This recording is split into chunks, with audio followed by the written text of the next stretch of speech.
আজকে প্রথম আলোর রিপোর্ট অনুযায়ী দেখলাম মাননীয় শিক্ষামন্ত্রী আপনি আপনার এলাকার সেলিম চেয়ারম্যান, যাকে কিছুদিন আগে আপনি বলেছেন যে সেলিম খানের সাথে আপনার শুধু নর্মাল সম্পর্ক আছে, রাজনৈতিক সম্পর্ক,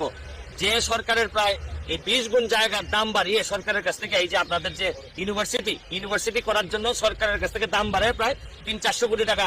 মেরে দেওয়ার একটা মানে চান্সে সে ছিল, তাই প্রশাসনের কারণে সে এখন পর্যন্ত এটা কাজটা করতে পারে নাই। আজকে আরেকটা জিনিস দেখে মাননীয় শিক্ষামন্ত্রী আপনাকে একটা অনুরোধ করতে চাই। মাননীয় শিক্ষামন্ত্রী, আপনার এই রিপোর্টে দেখলাম আপনি এই পর্যন্ত 4-5 বছরে আপনি ডিও লেটার দিচ্ছেন এই সেলিম চেয়ারম্যান, তার ভাই এবং তার ছেলের যে কোম্পানি, এদেরকে কাজ দেওয়ার জন্য এই 15টা ডিও লেটার দিচ্ছেন মাননীয় শিক্ষামন্ত্রী।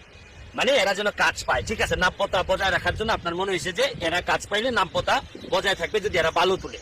কিন্তু 15টা চিঠি দিয়ে এদেরকে কাজ দিয়ে এই যে রিপোর্টগুলো আসছে মাননীয় শিক্ষামন্ত্রী, নির্বিচারে বালু তোলায় পরিবেশ ও জীব